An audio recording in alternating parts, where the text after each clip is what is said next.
Assalamualaikum warahmatullahi wabarakatuh. A'udzubillahi minasyaitonirrajim. Bismillahirrahmanirrahim. Innal hamdalillahi nahmaduhu wa nasta'inuhu wa nastaghfiruh. Wa na'udzubillahi min syururi anfusina wa min sayyiati a'malina. May yahdihillahu fala mudhillalah wa may yudlilhu fala hadiyalah. Wa asyhadu an la ilaha illallah wahdahu la syarikalah. Wa asyhadu anna Muhammadan abduhu wa rasuluhu la nabiyya ba'dah. Pemirsa dan pendengar yang dirahmati oleh Allah, kita panjatkan rasa syukur kepada Allah atas limpahan nikmat dan karunia-Nya. Allah menempatkan kita di sebuah negeri yang dianugerahi banyak keistimewaan. Tanahnya subur, berbagai jenis pohon dapat tumbuh, iklim dan cuaca yang baik, serta memiliki perairan yang luas. Sebuah nikmat luar biasa yang harus senantiasa kita syukuri, yaitu syukur dalam arti menggunakan nikmat itu untuk taat kepada Allah Subhanahu wa Ta'ala, bukan menggunakannya untuk memenuhi kesenangan nafsu belaka. Sebuah kenikmatan yang jika kita kufuri, kita ingkari, akan berubah menjadi malapetaka yang bisa membinasakan kita. Nabiullah Ibrahim alaihissalam ketika masuk kota Mekah, beliau memohon kepada Allah pada Quran surat Al-Baqarah ayat 126. Wa idh qala Ibrahim rabbi ij'al hadha baladan amina warzuq ahlahu minats tsamarati man amana minhum billahi wal yaumil akhir. Dan ingatlah ketika Ibrahim berdoa, ya Tuhanku, jadikanlah negeri Mekah ini negeri yang aman, dan berilah rizki berupa buah-buahan kepada penduduknya, yaitu di antara mereka yang beriman kepada Allah dan hari kemudian. Lantas Allah memberikan jawaban pada lanjutan ayat, qala wa man kafara fa umatti'uhu qalilan summa attaruhu ila adzabin nar wa bi'sal masir. Dia Allah berfirman, dan kepada orang yang ingkar akan aku beri kesenangan sementara, kemudian akan aku paksa dia ke dalam azab neraka, dan itulah seburuk-buruk tempat kembali. Jadi Nabiullah Ibrahim alaihissalam memohon kepada Allah keamanan, kemakmuran, dan keimanan penduduknya, yang doa itu terbukti sampai sekarang. Kota Mekah adalah termasuk kota yang belum pernah dijajah oleh bangsa lain, dan sampai saat ini masih makmur dan juga dihuni oleh orang-orang yang beriman. Kemudian pada Quran surat Ibrahim ayat 35, Nabiullah Ibrahim juga berharap kepada Allah akan kelangsungan generasi yang beriman kepada Allah Subhanahu wa Ta'ala. Pada ayat 35 surat Ibrahim, wa idh qala Ibrahimu rabbi ij'al hadzal balada amina waj'nubni wa baniya an na'budal asnam.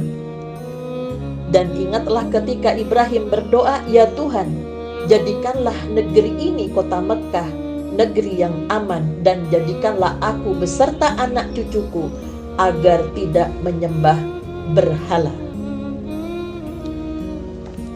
Maka yang pertama, kita tentunya bersandar memohon bantuan Allah untuk kembalinya negeri kita ini, termasuk generasi adalah generasi yang tumbuh dan berkembang menjadi generasi yang solih, yaitu terpadu antara kecerdasan intelektual, spiritual, dan emosionalnya. Tentang fungsi dan misi kita, khususnya bagi umat Islam dalam kehidupan bermasyarakat. Kita berharap kepada seluruh lapisan bangsa Indonesia yang telah mendapatkan karunia Allah berupa tanah air.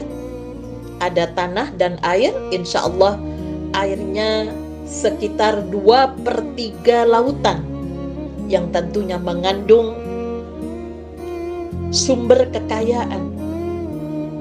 Dan juga kita syukuri bahwa kemerdekaan bangsa dan negara Republik Indonesia yang berfalsafah Pancasila untuk berusaha bersama-sama menjadikan suatu negara yang adil dan makmur diridhoi oleh Allah Subhanahu wa taala, yang kita sebut-sebut dengan baldatun thayyibatun wa rabbun ghafur.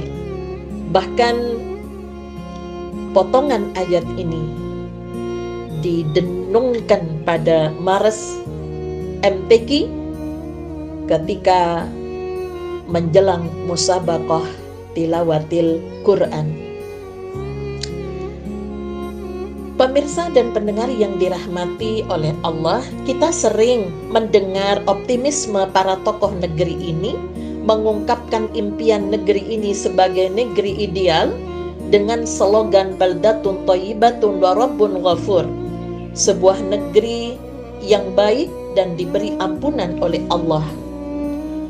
Karena potensi dan kekayaan alam negeri ini seperti negeri Saba di era kejayaan dan kemakmurannya, hingga Allah menjadikan sebagai percontohan dalam Al-Quran. Yang tadinya negeri Saba adalah negeri yang aman, subur, dan makmur, bukan saja aman dari segala bentuk kriminalitas dan kejahatan yang dilakukan oleh manusia, namun juga tidak ada ancaman dari hewan-hewan yang berbahaya. Bahkan Allah membersihkan hewan-hewan pengganggu negeri itu, sebagaimana firman Allah pada Quran surat Saba ayat 15.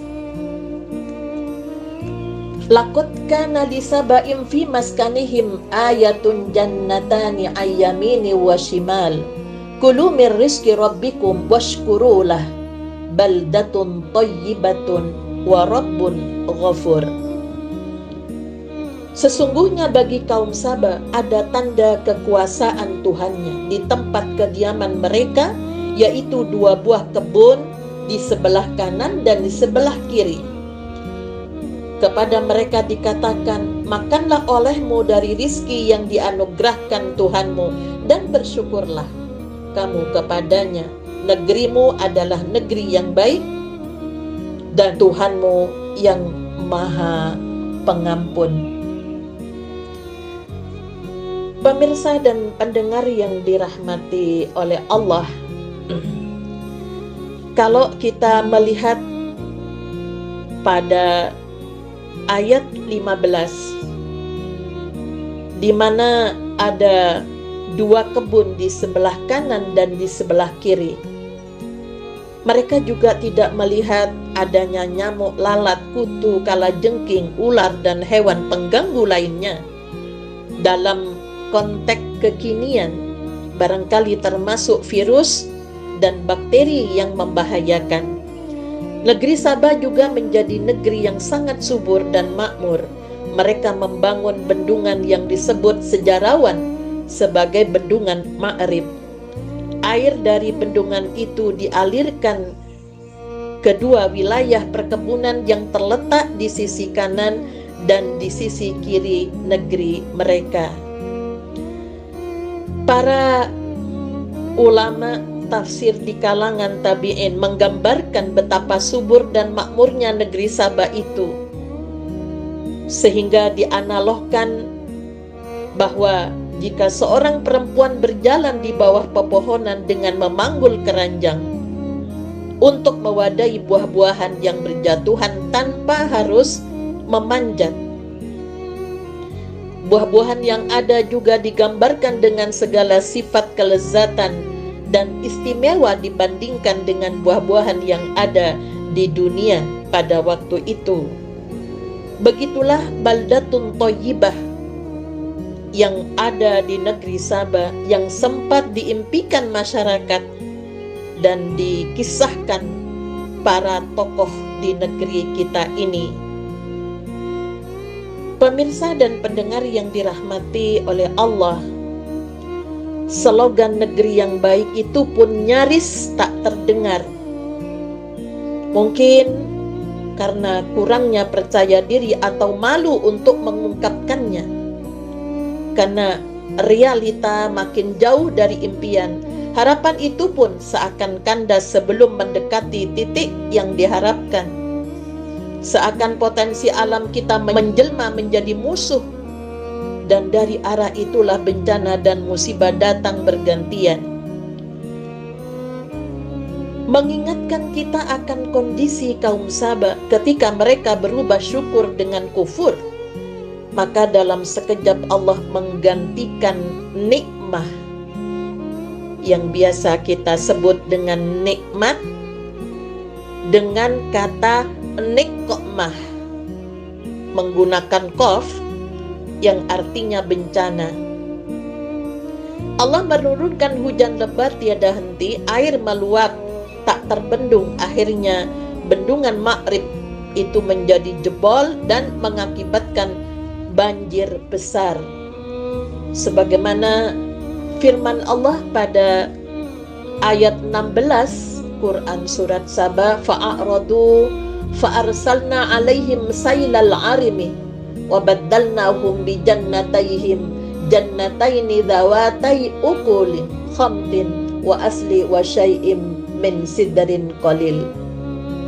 Tetapi mereka berpaling, maka kami datangkan kepada mereka banjir yang besar, dan kami ganti kedua kebun mereka dengan dua kebun yang ditumbuhi pohon-pohon yang berbuah pahit, pohon asal, sejenis cemara, dan sedikit dari pohon sidra, yaitu yang dikenal dengan bidara. Nah, setelah bencana tersebut, keadaan berubah secara ekstrim. Tak ada lagi rasa aman. Hama tikus merajalela, bahkan tikus-tikus tersebut menggerogoti bendungan. Sungguh dijadikannya kaum Sabah sebagai perumpamaan agar kita mengambil pelajaran, karena pada beberapa bagian antara kita dan kaum Sabah ada kemiripan, yaitu kemiripan dalam hal potensi alamnya yang subur dan kemiripan dari sisi musibah yang menimpa. Selayaknya kita bercermin, mengambil pelajaran, adakah kesamaan sebab antara negeri Sabah dan negeri kita ini, hingga kita juga mengalami bencana yang serupa.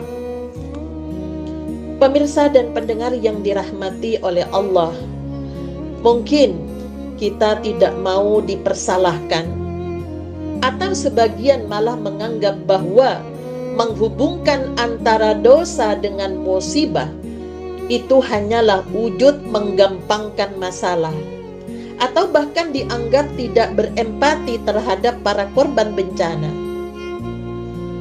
Padahal mengkaitkan bencana dengan dosa tidak berarti menuduh korban bencana itu menjadi biangnya dosa. Boleh jadi orang yang tidak terkena musibah turut andil dalam mengundang datangnya bencana. Misalnya orang yang mempopulerkan dosa atau orang yang meninggalkan amar ma'ruf nahi mungkar, karena hidup bermasyarakat ibarat penumpang dalam satu kapal. Jika kita biarkan sebagian penumpang melubangi kapal untuk mendapatkan air, maka jika kapal tenggelam, tentu yang jadi korban bukan hanya pelaku kejahatan yang melubangi kapal itu, melainkan semua penumpang kapal akan ikut tenggelam. Meskipun negeri ini kenyang dengan musibah dan kekhawatiran yang bertubi-tubi, Allah masih memberikan peluang kepada kita untuk bangkit menuju baldatun thayyibah, sekaligus harapan kita wa rabbun ghafur. Kalimat Allah mengampuni mengandung konsekuensi bahwa untuk mendapatkan situasi negeri yang baik, kita harus bersedia bertaubat dan memohon ampunannya dengan terlebih dahulu mengakui kesalahan, kesombongan, kelancangan kita yang telah mencampakkan hukum dan aturan-aturannya. Tentunya harus ada penyesalan, kemudian bertekad untuk tidak mengulangi maksiat lagi dan menjadikan Islam sebagai jalan hidup baik secara personal maupun komunal. Kesolihan individual dan kesolihan sosial kita bangun. Gairah untuk mencegah kemungkaran harus pula digalakkan, karena tanpa itu bencana belum akan dicabut meski doa terus dilantunkan.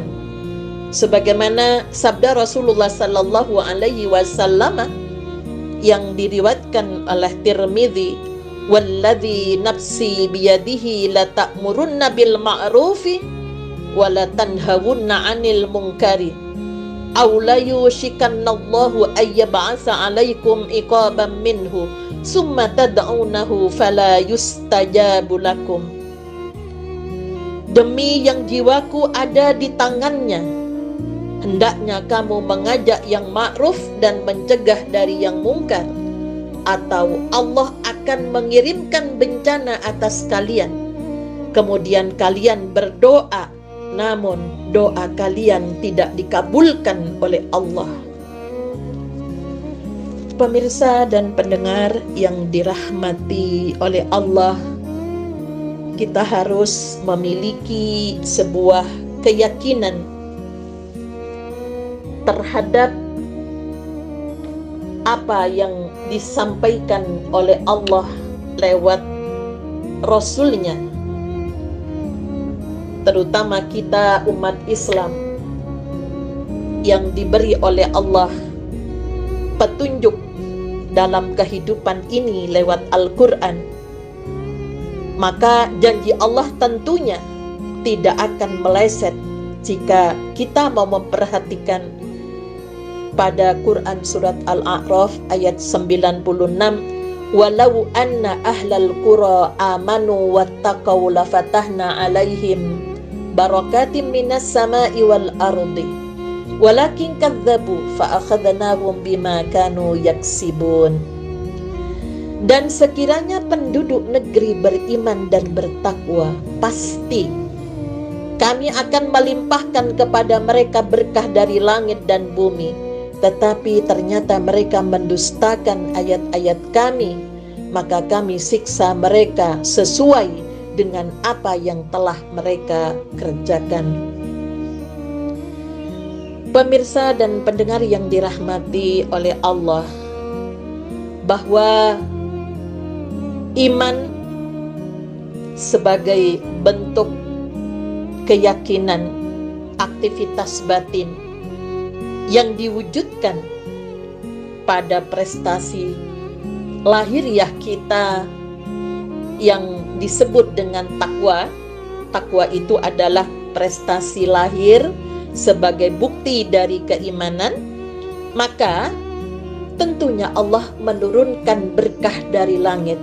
Andaikan Allah menurunkan air, namun air itu untuk menyuburkan bumi setelah keringnya, bukan untuk menghancurkan bangunan-bangunan atau tanaman-tanaman itu.